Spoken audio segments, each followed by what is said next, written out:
this interview, we will find out how people today see Dr. Jose Rizal and how his legacy inspired by Filipinos. Kilala mo ba si Dr. Jose Rizal? Oo, saya na bayani. May da ka ba na baruan nga libro nga ginsurat ni Dr. Jose Rizal? Waray lugod. Sige, maproceed na lakit ha sunod na pakiana. Para imo, ano anay bulig ni Dr. Jose Rizal sa Pilipinas? Nagpapahal, basta kilala ko na yan, ang saya na bayani. Ana, kilala mo ba si Dr. Jose Rizal? Oo, usahay ang bayani.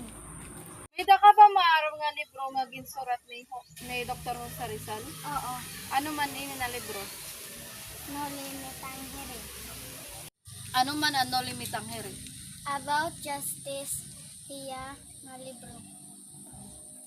Adiyan aton last na pakiana. Para imo, ano anay bulig ni Dr. Jose Rizal ha Pilipinas? Din pa-realize nyo si Rizal ang Pilipino para maging malaya.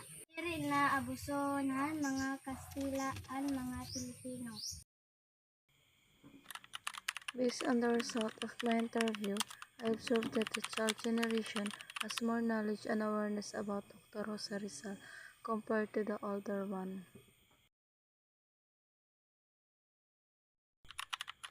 This shows that the teachings and lessons about Rizal continue to be passed on and remembered by child and youth today.